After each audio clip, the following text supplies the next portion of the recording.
Hello everyone. तो आज हम बात करने वाले हैं कि किस तरीके से जो मांग की लोच है उसका मापन किया जाता है, यानी उसके मेथड्स कौन कौन से होते हैं वो चीज, और उसके साथ में मेथड्स के साथ साथ में जो मांग की लोच होती है उसको प्रभावित करने वाले या निर्धारित करने वाले घटक कौन कौन से होते हैं। तो इन चीजों की आज हम बात करने वाले हैं। तो आइए शुरू करते हैं। तो सबसे पहले चलते हैं हम मांग की कीमत लोच का मापन, यानी इसका जो मापन है वो कैसे किया जाता है। वो ऑब्वियसली कोई मेथड से ही किया जाएगा। तो मेथड्स कौन कौन से होते हैं वही चीज हमें यहाँ देखनी है। तो इसकी जो विधियां होती है वो कौन कौन सी होती है। तो यहाँ पे मैंने 3 विधियां लिख रखी है और आपके 12th क्लास में 3 विधियां ही दे रखी है। आपके सिलेबस में 3 मेथड्स दे रखे हैं। कौन कौन से है वो मेथड्स, वो है प्रतिशत विधि। प्रतिशत विधि को एक तरीके से क्या कहा जाता है, आनुपातिक विधि भी कहा जाता है। दूसरी है आपकी बिंदु लोच विधि। इस बिंदु लोच विधि को आपके ज्यामिति विधि भी कहा जाता है। और तीसरी है आपकी कुल व्यय विधि। तो आइए एक एक करके हम इन तीनों विधियों को देख लेते हैं। सबसे पहले चलते हैं हम प्रतिशत विधि। अब प्रतिशत विधि क्या होती है ना।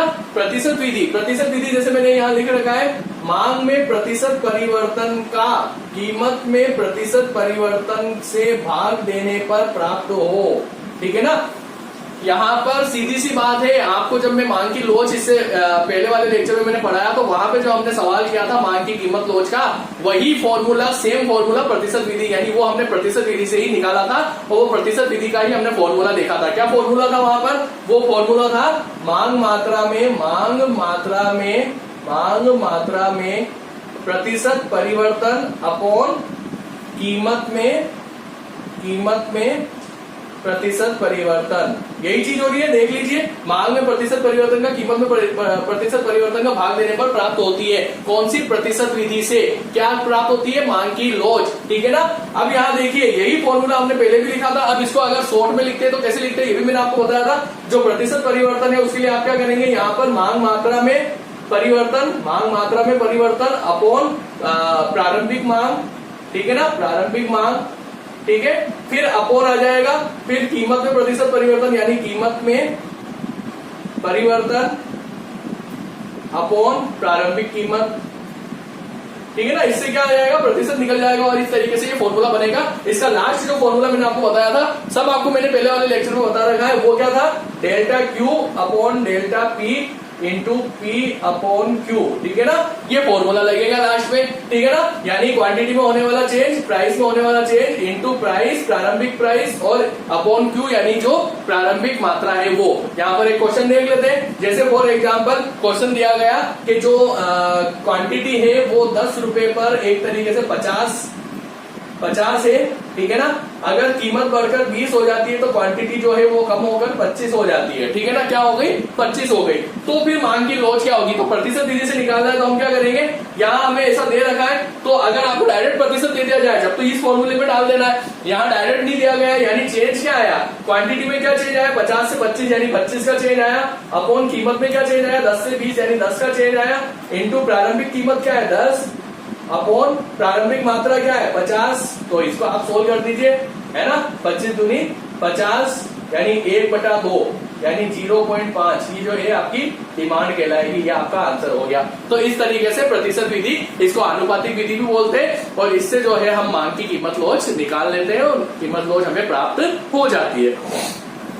अब दूसरी विधि यहाँ पे जो दे रखी है वो दे रखी है मांग की बिंदु लोच विधि। अब इसको मैं मिटा देता हूँ, आप लोगों ने ये कर ही लिया होगा।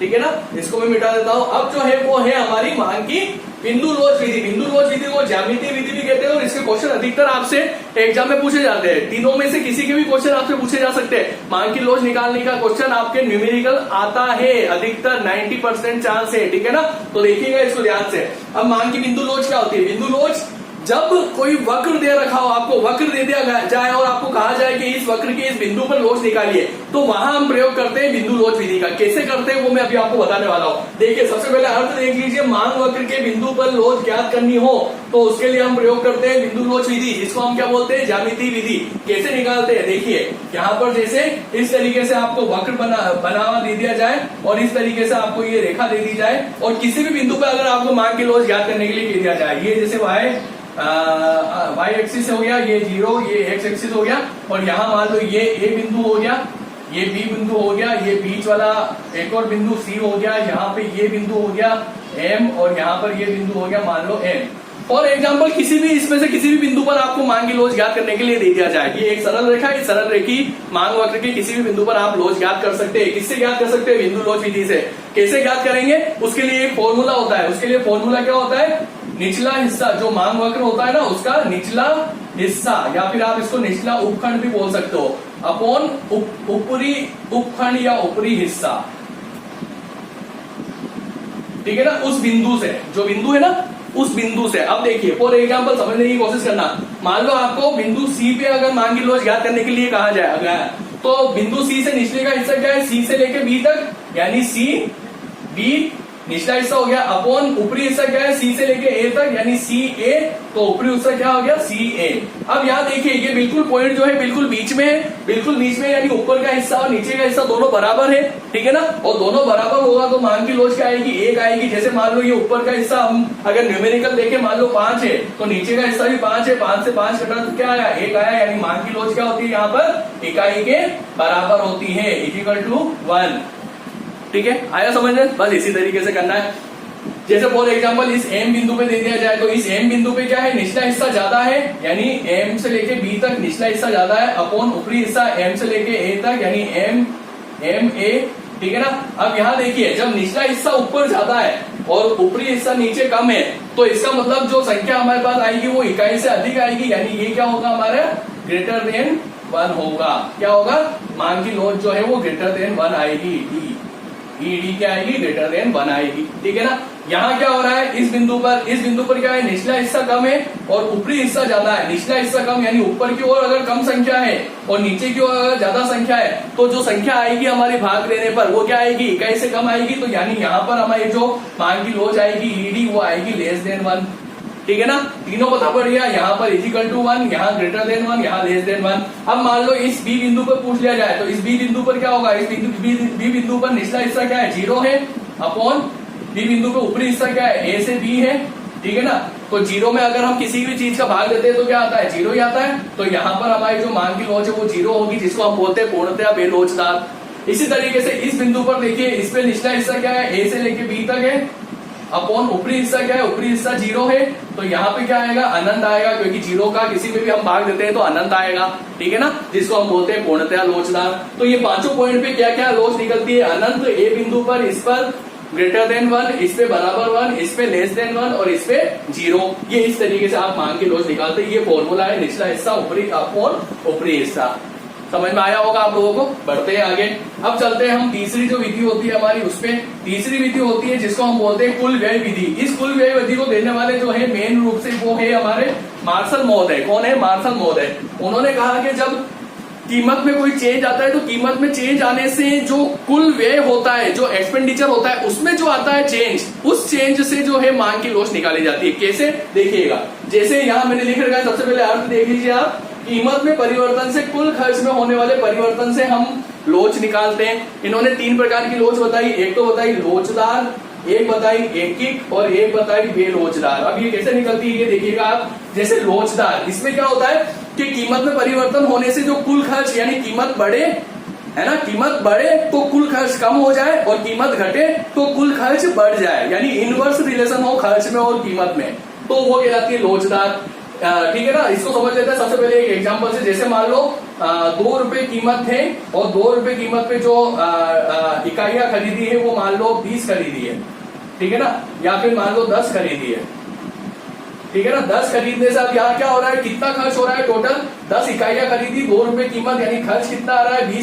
10 दूनी 20 आ रहा है, ठीक है ना। अब मान लो यहाँ पर क्या हो जाता है? कीमत बढ़ जाती है। कीमत बढ़कर मान लो यहाँ 4 हो गई। क्या हो गई? 4 हो गई। कीमत बढ़ेगी तो ऑब्वियसली ये तो आपको पता है कि मांग कम होगी। मांग कम होकर यहाँ पे मान लो 4 हो जाती है, तो क्या हो रहा है? 4 चौक 16, यानी कीमत बढ़ने पर, कीमत बढ़ी यहाँ पर 2 से 4 हो गई। अब कुल खर्च क्या हुआ? पहले कीमत जब नहीं बढ़ी थी तब कुल खर्च 20 हो रहा था, अब कुल खर्च 16 हो रहा है, यानी कीमत बढ़ने पर कुल खर्च घटा है।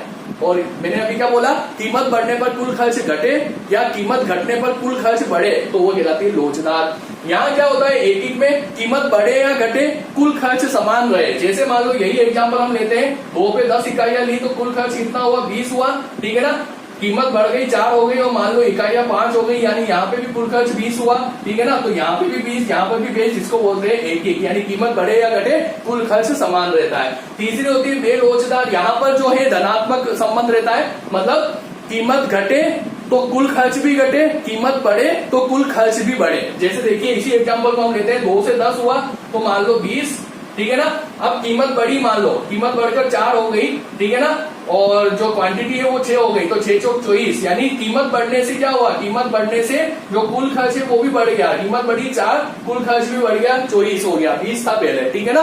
तो अगर सीधा संबंध हो तो बेलोचदार, इनवर्स संबंध हो तो लोचदार और बराबर रहे अगर कुल खर्च, तो फिर एक एक मान की लोच, ये कहलाती है, मार्शल ने दी थी ये तीनों, ये कहलाती है कुल व्यय विधि, टोटल एक्सपेंडिचर मेथड, ठीक है ना। ये तीनों मेथड है आपके एग्जाम में। तीनों मेथड में से किसी से भी क्वेश्चन पूछा जा सकता है। इस तरीके से क्वेश्चन इससे आप बना सकते हो कि मान की लोच क्या है, एकीक है, लोचदार है, बेलोचदार हो। आप इसको घर पे ट्राई करना, एक दो क्वेश्चन बना के, नहीं आए तो मेरे से पूछ लीजिएगा, ठीक है ना। बिंदु लोच पे मैंने आपको बता ही दिया है, उस पर प्रतिशत विधि आपने पहले भी करी थी और इसमें भी कर सकते हो, ठीक है ना। तो ये तीनों बहुत अच्छे से आपको समझ में आ जानी चाहिए, ठीक है ना। जैसे कोई आप एग्जांपल ले सकते हो, जैसे 2 रुपए कीमत पर अगर 10 है, ठीक है ना, और कीमत अगर मान लो 6 हो गई और जो खर्च है वो जो इकाइयां है वो मान लो यहाँ पर 8 हो गई, तो मान की लोच क्या होगी, ये क्वेश्चन आया आपसे, तो अब आपको आंसर निकाल के मान की लोच इन तीनों में से कौन सी हो रही है वो बता देना, ठीक है ना। क्या हो रहा है, 10 दूनी 20 आ रहा है, 8 छंग 48 आ रहा है, तो कीमत बढ़ने से क्या हुआ, खर्च भी बढ़ा, कीमत बढ़ने से खर्च बढ़ेगा तो बेरोजगार होगी, बस। ओके, अब मेन चीज आप लोगों ने समझ ली। अब जो चलते हैं वो हम चलते हैं कि ये जो मांग की लोच होती है, इसको निर्धारित करने वाले तत्व कौन से होते हैं वो हम देख लेते हैं। तो इसके जो निर्धारित करने वाले तत्व उन्होंने यहाँ लिख रखे हैं। पहला तत्व होता है वस्तु की प्रकृति। क्या होता है, वस्तु की प्रकृति, नेचर ऑफ कमोडिटी या नेचर ऑफ गुड्स। क्या होता है इसके अंदर, जल्दी जल्दी बहुत अच्छे से मैं आपको समझा रहा हूँ, इस चीज को देखना। वस्तु की प्रकृति, मान लो यहाँ पर हम मान लो जो वस्तु है वो वस्तु कोई आवश्यक वस्तु हो, जैसे कि नमक हो गया, चीनी हो गया, ऐसी वस्तु अगर होगी तो उनकी जो मांग की लोच होगी वो बेलोच होगी। क्या होगी, बेलोच होगी, यानी कीमत में अगर परिवर्तन होता भी है तो भी हम उसे लेंगे, उसकी मांग पर प्रभाव नहीं पड़ेगा, बेलोच होगी, ठीक है ना। ओके, और अगर वस्तु की प्रकृति, मान लो वस्तु की प्रकृति जो है वो आरामदायक है, आरामदायक होगी अगर वस्तु, ठीक है ना, तो फिर वहां पर जो मांग की लोच होगी वो क्या होगी, इकाई के बराबर होगी, एक एक मांग लोच होगी। अगर विलासिता वस्तु है, कौन सी वस्तु है, विलासिता, जैसे कि एसी हो गया, कूलर हो गया, ये वस्तुएं अगर होती है तो फिर मांग की लोच इकाई से अधिक होगी, यानी ज्यादा लोचदार होगी। अगर कीमत परिवर्तित होती है तो वो उस चीज को ज्यादा मंगा सकता है, क्योंकि धनी लोगों के कोई ज्यादा फर्क नहीं पड़ता है। तो वस्तु की प्रकृति इस तरीके से डिपेंड करती है, ठीक है ना। अगर आवश्यक वस्तु है, आवश्यक वस्तु है तो मांग की लोच क्या होगी, जो ईडी है वो होगी लेस देन 1, क्या होगी, लेस देन 1। और अगर आरामदायक है तो वहां पे क्या होगी, ईडी वो होगी बराबर 1। और अगर विलासिता है